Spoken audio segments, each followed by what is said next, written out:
प्रभु श्री कृष्ण का यज्ञोपवीत होकर जब वो ब्रह्मचारी बन गए तो उन्हें अवंतिका, जो कि उज्जैन महाकाल की नगरी है, वहाँ संदीपन मुनि का आश्रम है, वहाँ शिक्षा ग्रहण करने के लिए जाना है। प्रभु शिक्षा ग्रहण करने के लिए मथुरा से पैदल ही नंगे पैरों प्रस्थान करते हैं। प्रभु के साथ में उनके बड़े भाई दाऊ बलराम भी हैं। मित्रों, दोनों लोग मथुरा से अवंतिका की तरफ बढ़ते हुए जा रहे हैं। अवंतिका की तरफ जाने में बीच में कई नदियां पड़ती हैं। यमुना को पार करते हैं, ककरीले पथरीले रास्ते से होते हुए वो चंबल नदी के किनारे पहुंचते हैं और चंबल नदी को पार करते हैं। चंबल तो आप सबको पता होगा। चंबल नदी 3 राज्यों की सीमा रेखा है, उत्तर प्रदेश, मध्य प्रदेश और राजस्थान। बीहड़ हैं जहाँ के डकैतों की कहानियाँ हर किसी ने सुनी होंगी, जो बीहड़ों में अक्सर रहा करते थे और वह उनका सबसे सुरक्षित बसेरा हुआ करता था। मित्रों, ये तो आज की घटना है और उस समय जब वहाँ पर घनघोर वन हुआ करते थे और उन वनों में से प्रभु श्री कृष्ण और उनके बड़े भाई दाऊ बलराम जी दोनों लोग नंगे पैरों संदीपन मुनि जी के यहाँ चलते हुए जा रहे हैं। चंबल पार करने के बाद वो धीरे धीरे बढ़ते हुए पहुँचते हैं संदीपनी मुनि के आश्रम अवंतिका में।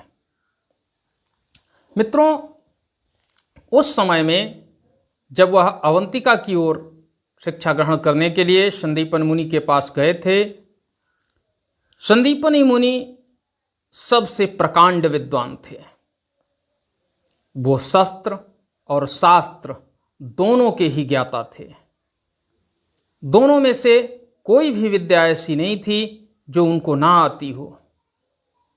उनसे विद्या ग्रहण करने के लिए देवता भी तरसते थे। और ऐसा उनके जो कुल गुरु थे महर्षि गर्ग ने उन्हें बताया था। जब महर्षि संदीपनी के पास पहुंचते हैं और उनसे आग्रह करते हैं कि गुरुदेव भगवान, मैं आपके पास आपकी शरण में आया हूँ, आप मुझे शिक्षा प्रदान करें। अपना परिचय देते हैं कि मैं यादववंशी सूरसेन का पौत्र और राजकुमार वसुदेव का पुत्र कृष्ण और बलराम हूँ, आप हमें शिक्षा प्रदान करें, ऐसी मैं आपसे कामना करता हूँ। जब उनके सभ्य आचरण को महामुनि संदीपनी ने देखा तो उन्होंने उन्हें शिक्षा देने के लिए हाँ कर दी और उन्हें अपना शिष्य बना लिया। जब शिष्य बने तो गुरु का पहला जो कार्य होता है वह होता है शिष्य में पुत्र को देखना। अगर शिष्य बहुत ही अच्छा है तो समय के साथ साथ उसके प्रति लगाव बढ़ता जाता है।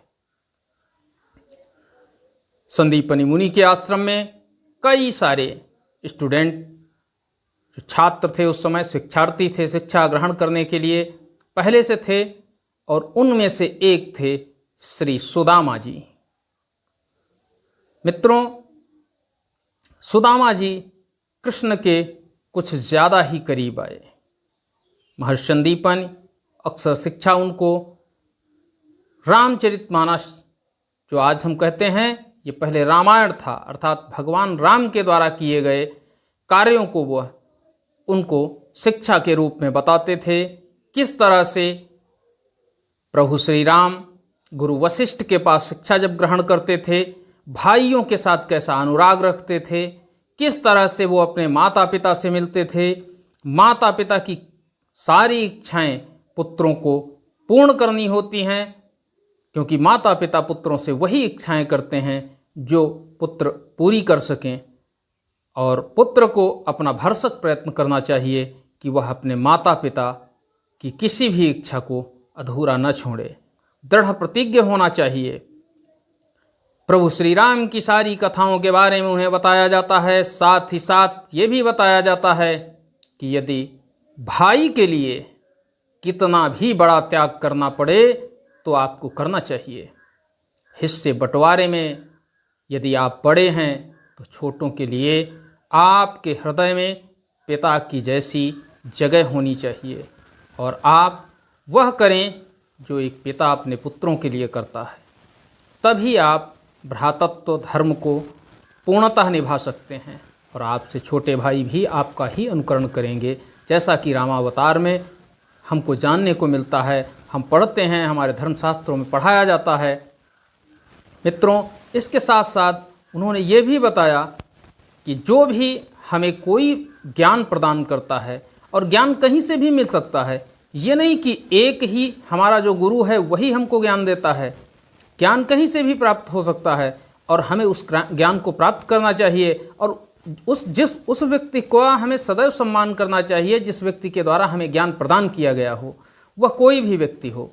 मित्रों, लेकिन ये भी सीखने की आवश्यकता होती है कि जीवन में हम जितनी ठोकरें खाते हैं, हम जितनी कठिनाइयों का सामना करते हैं, उन कठिनाइयों से आया हुआ ज्ञान अन्य हर एक ज्ञान से सर्वोपरि होता है, क्योंकि उसको हम संघर्ष के रूप में जी चुके होते हैं, आत्मसात कर चुके होते हैं।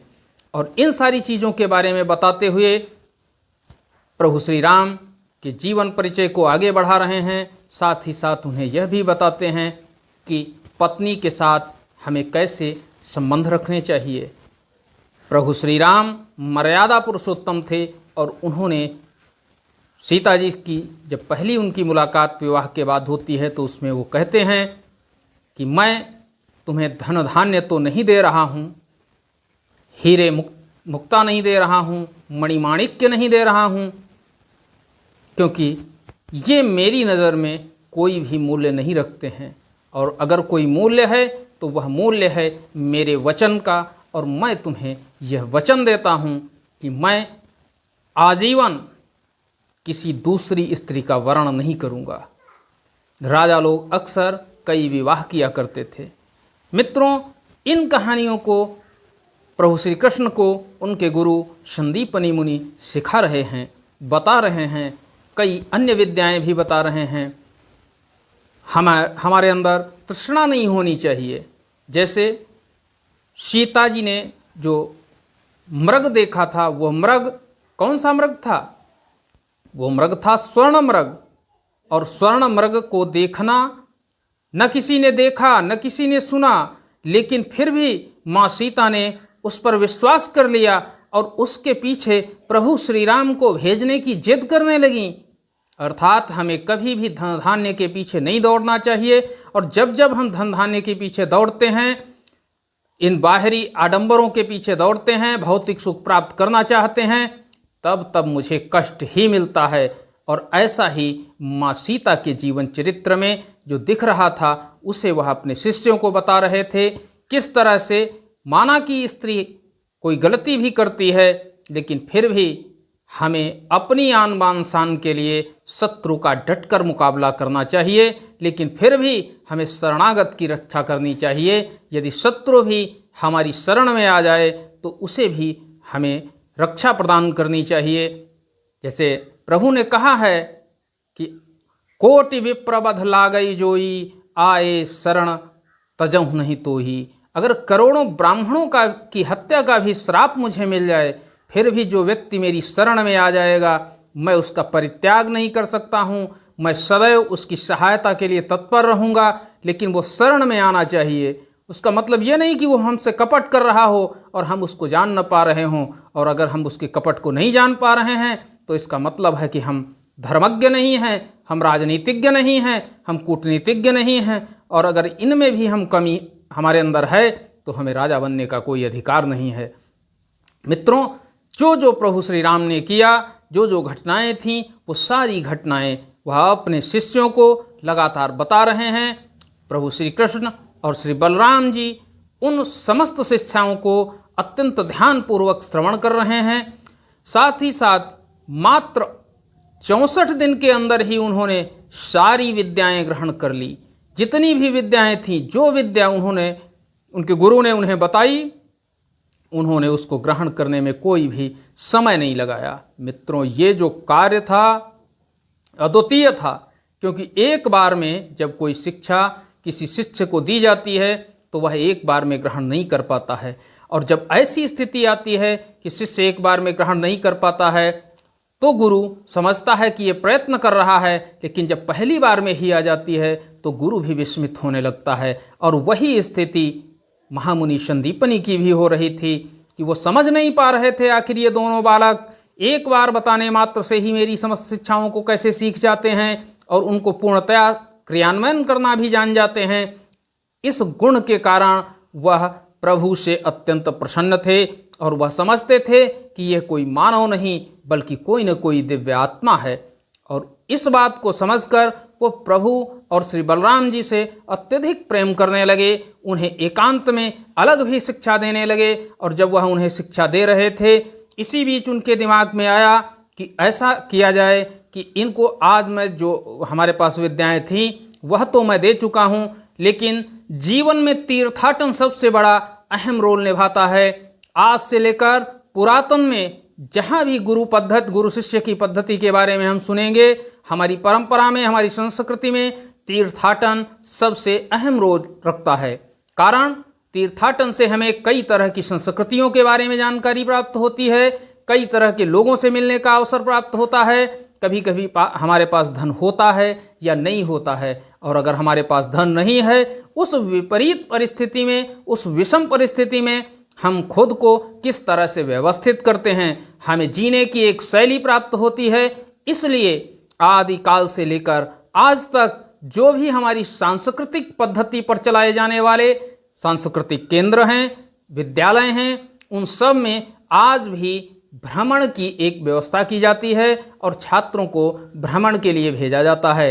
आज के दौर में मैं मान रहा हूं कि उस भ्रमण प्रक्रिया को पिकनिक की तरह मनाया जाता है, लेकिन दोस्तों यह क्रिया सिर्फ इसलिए की जाती थी जिससे कि हमारे बालक के अंदर वह समस्त गुण विद्यमान हो जाएं कि वो समाज में जब भी उतरे तो गरीब से गरीब, कमज़ोर से कमज़ोर व्यक्ति की आवाज़ को सुनने, समझने और उसका समाधान करने में सक्षम होना चाहिए। कारण था, महर्षि संदीपन के पास राजा महाराजाओं के पुत्र पढ़ने के लिए आते थे, तो उन्हें अगर समस्त ज्ञान प्राप्त नहीं होता तो वह राज्य का जब संचालन कर रहे होते तब भी उनके द्वारा कोई न कोई समस्याएं अवश्य उत्पन्न होती और वह समस्याएं समाज में विकृतियां उत्पन्न करती। मित्रों, प्रभु को जब एकांत में एक दिन शिक्षा दे रहे थे, तभी उन्होंने प्रभु की जो सूक्ष्म आत्मा होती है, ऋषि इतने धर्मज्ञ थे, उनके पास इतना तपोबल था, उन्होंने प्रभु और श्री दाऊ जी की जो आत्मा थी उनको और अपनी आत्मा को साथ लेकर वो भ्रमण के लिए निकल पड़े। और सूक्ष्म आत्माओं में जब भी कोई भ्रमण करता है ऋषि, तो उसको कोई देख नहीं पाता है, और वह जिसको भी देखता वो सबको देख सकता है, लेकिन उसे कोई नहीं देख पाता है। ऐसे ही ये तीनों दिव्य आत्माएं आसमान मार्ग से भ्रमण करती हुई जा रही थीं। जब ये ऊपर से गुजर रही थीं, तभी उन्हें हिमालय पर्वत दिखाई दिया। तो श्री दाऊ जी ने पूछा कि प्रभु, गुरुदेव, क्या आप हमें हिमालय की ओर ले चल रहे हैं? तो गुरु ने कहा, सही समझा बलराम, तुमने सही समझा, हम तुम्हें हिमालय की ओर ले चल रहे हैं। और हिमालय में एक स्थान है जिसका नाम है बद्रीनाथ। बद्रीनाथ में श्री हरि साक्षात विराजमान हैं। बद्रीनाथ ऐसी भूमि है जिस भूमि पर तपस्या करने वाले लोग ढेर सारी मात्रा में मिलते हैं। ऋषि महर्षि जो कि सशरीर ही न होकर के अपनी आत्मा के रूप में भी वहाँ विद्यमान होते हैं। भले ही उनका शरीर किसी स्थान पर समाधिस्थ होता है, लेकिन फिर भी वह मन को एकाग्र चित्त करने के लिए और ईश्वर के चरणों में लगाने के लिए वह बद्रीनाथ की उस हवा में, उन वादियों में, उन गहराइयों में खुद को स्थापित किए होते हैं और श्री नारायण के दर्शन किया करते हैं। यहाँ पर जो भी व्यक्ति पहुँचता है उसे श्री नारायण उसका मनोवांछित वर देने वाले हैं। जब ऐसी बात सुनी तो प्रभु ने ये अभी भी जिक्र नहीं किया कि मैं कौन हूँ, क्योंकि जो आम आदमी होता है, जो एक साधारण पुरुष होता है, उसके पास ही जब धन आता है, वैभव आता है, ऐश्वर्य आता है, तब उसे लगता है कि उसके पास जो है वो धरती पर किसी के पास नहीं है। लेकिन मित्रों, परमात्मा के लिए ये कोई मायने नहीं रखता है। वो तो प्रेम के भूखे हैं, वो तो भक्ति के भूखे हैं, और वो आज समझ रहे थे कि उनके गुरुदेव उनको प्रभु के रूप में नहीं देख रहे हैं, वह उन्हें शिष्य के रूप में देख रहे हैं, और वह शिष्य के रूप में अपना सर्वोच्च अपने शिष्य को प्रदान करना चाहते हैं, सर्वश्रेष्ठ देना चाहते हैं, जिससे कि उनके शिष्य अद्वितीय हों, अद्भुत हों, अत्यंत ही पराक्रमी हों। मित्रों, कुछ समय श्री बद्रीनाथ धाम में विराजमान रहकर और श्री नारायण के दर्शन करने के बाद तीनों दिव्य आत्माएं पुनः हिमालय से वापसी कर रही होती हैं, और जब वापसी कर रही होती हैं तभी नीचे एक गांव दिखता है, जिस गांव को श्री बलराम जी तुरंत ही पहचान लेते हैं और वो गुरुदेव से पूछते हैं, गुरुदेव अरे ये तो हमारा गोकुल है। ज्यों ही वो देखते हैं तो श्री संदीपनी महर्षि ने उनसे कहा कि हाँ बलराम, यह गोकुल है। मैं जानबूझकर तुम्हें इस क्षेत्र से गुजार रहा हूँ, क्योंकि यहाँ पर एक दिव्य आत्मा निवास करती हैं, उनके श्री चरणों का आशीर्वाद हमें लेना है। वह प्रभु शंकर के अनन्य भक्त हैं, और शिव जी के अनन्य भक्त होने के कारण उन्हें दिव्य शक्तियाँ भी प्राप्त हैं, साथ ही साथ वह परम तपस्वी हैं, और उनका आशीर्वाद हमें अवश्य लेना चाहिए। जब वो वहाँ पहुँचते हैं तो वहाँ पर निवास करने वाली वो दिव्य आत्मा कोई और नहीं, श्री हरि जब श्री कृष्ण रूप में अवतरित हुए तो उस यदुकुल के कुलगुरु गर्ग ऋषि थे। गर्ग ऋषि के आश्रम में जो ही ये तीनों दिव्य आत्माएं प्रवेश करती हैं, गर्ग ऋषि जो कि समाधिष्ठ होते हैं अपनी आँखें खोलते हैं, और उनके नेत्र ज्यों ही खुलते हैं वह अपने सामने श्री हरि को देखते हैं। ज्यों ही वह श्री हरि को देखते हैं वह चरण वंदना करने लगते हैं, अत्यंत ही भाव विभोर हो जाते हैं, और जब कुछ समय उनकी वंदना का पूर्ण होता है तो उसके बाद वह ऋषि संदीपनी की तरफ देखते हैं और उनसे कहते हैं कि हे ऋषिवर, आप बहुत ही धन्य हैं कि आपके शिष्य स्वयं जगत नियंता, जगदाधार, जगत के पालन करता श्री नारायण हैं, और मैं उन्हें कोटिशः प्रणाम करता हूँ, और मैं आपको भी धन्यवाद देता हूँ कि आपने मुझे ये दर्शन कराए। जब ऐसी बात सुनते हैं संदीपनी मुनि तो वह अचंभित हो जाते हैं। वह कभी प्रभु की ओर देखते हैं, कभी बलराम जी की ओर देखते हैं, तो कभी देखते हैं गर्ग ऋषि की ओर, और गर्ग ऋषि लगातार हाथ जोड़े उनसे अपनी भक्ति किए जा रहे हैं। फिर वह पूछते हैं कि ये क्या हो रहा है, ये हमारे शिष्य हैं और आप हमारे शिष्यों को प्रणाम कर रहे हैं। आप इतने बड़े भक्त हैं शिव जी के, पूरी दुनिया आपको नमन करती है आपकी भक्ति के कारण, और आप हमारे शिष्यों को नमन कर रहे हैं।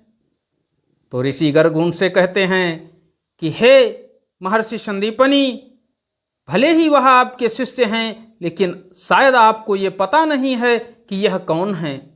यह स्वयं जगत नियंता, जगदाधार भगवान विष्णु हैं, और उन्होंने कृष्णावतार में कृष्ण का अवतार लिया है, और वह शिक्षा ग्रहण करने के लिए आपके पास गए हैं। जब ये बात महर्षि संदीपनी को जानकारी होती है तो वह अपने शिष्य को बड़ी ही गौर से देखने लगते हैं, और ज्यों ही महर्षि संदीपनी उनको देख रहे होते हैं त्यों ही श्री कृष्ण भगवान के अंदर श्री नारायण के दर्शन उन्हें होते हैं, और श्री बलराम जी के अंदर श्री शेषनाग जी के दर्शन होते हैं। ऐसे दर्शनों को ज्यों ही वह देखते हैं तो वह अचंभित हो जाते हैं और फिर से ऋषि गर्भ की तरफ देखते हैं। ऋषि गर्भ सर हिलाकर उनसे कहते हैं कि हाँ, जो आप देख रहे हैं वही परम सत्य है, यही सत्य है। ऐसी स्थिति में ऋषि पुनः देखते हैं प्रभु की तरफ और अब की बार प्रभु स्वयं चतुर्भुज रूप में उनको दर्शन देते हैं और उनके ऊपर कृपा करते हैं। जब इस रूप में महर्षि संदीपनि देखते हैं तो वह प्रभु से अनुनय विनय करने लगते हैं कि हे प्रभु, आप इतने दिन तक मेरे साथ रहे लेकिन मैं आपको पहचान नहीं पाया। मैं स्वयं को अहंकार में ग्रसित पा रहा हूँ। जरूर मेरे अंदर कोई न कोई अहंकार था, भले ही वह विद्या का अहंकार हो, मैं आपको पहचान नहीं सका। हे प्रभु, हमारे समस्त अपराधों को क्षमा करो। तब प्रभु कहते हैं कि हे ऋषिवर, आपके द्वारा कोई भी अपराध नहीं किया गया है। आपने जिस तरह से हमें और दाऊ जी को शिक्षा प्रदान की है वह आपके गुरुत्व को दर्शाता है।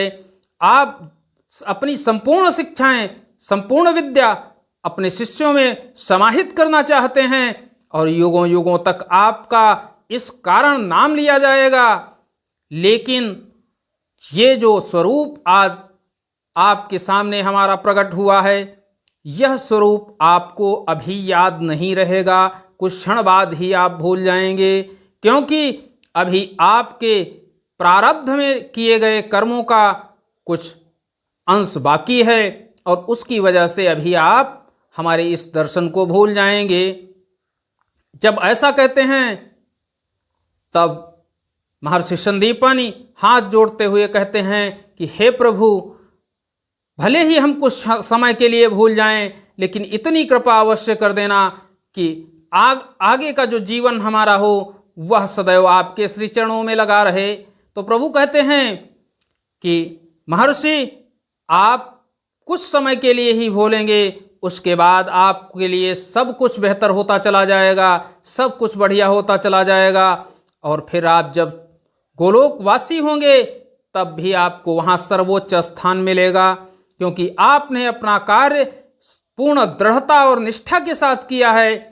इसलिए आपको मैं स्वयं कुछ नहीं दे रहा हूँ, ये आपके कर्मों का ही फल है जो आपको अवश्य मिलेगा। और इसी के साथ प्रभु अंतर्ध्यान हो जाते हैं और वह पुनः उसी आत्मा के रूप में आ जाते हैं जिस आत्मा के साथ महर्षि संदीपन विचरण कर रहे थे। अब महर्षि संदीपन उस दृश्य को भी भूल चुके होते हैं, उस क्षण जो कुछ उनके सामने हुआ वह उसको भूल चुके होते हैं और वह महर्षि गर्ग के सामने प्रणाम करते हुए और वहाँ से अपने आश्रम के लिए प्रस्थान कर देते हैं। जब वह अपने आश्रम में पहुँचते हैं तो प्रभु भी उनके साथ आते हैं। मित्रों, प्रभु के एक मित्र थे सुदामा, जिनका नाम हर व्यक्ति जानता है। अगर कृष्ण को जानता है तो निश्चित है कि वह सुदामा को अवश्य जानता होगा। अगली कथा में हम आपको सुदामा के बारे में बताएंगे कि सुदामा क्या थे, क्यों हर व्यक्ति कृष्ण के साथ उनका नाम जोड़ता है, क्या उनके पास कला थी, वो कितने गरीब थे, क्या वास्तव में गरीब थे या वह प्रभु से भी ज़्यादा महान थे। क्योंकि आप तो ये जानते हैं कि प्रभु से महान कोई नहीं हो सकता, लेकिन फिर भी प्रभु उनसे कहते हैं कि आपके अंदर जो है वह किसी के अंदर मैंने नहीं देखा है, इसीलिए आज तक उनका नाम चल रहा है। मित्रों, अगले एपिसोड में हम इसके बारे में आपको बताएंगे। आज के लिए इतना ही। वीडियो को लाइक करें, चैनल को सब्सक्राइब करें और शेयर करें। इस साथ ही साथ कमेंट करके यह भी बताएं कि किस तरह की कौन सी धार्मिक कहानी आपको सुननी है। मैं उसको विस्तृत पूर्वक आपके सामने प्रस्तुत करने की चेष्टा करूंगा। आज के लिए बस इतना ही। जय हिंद, जय भारत। नमस्कार मित्रों।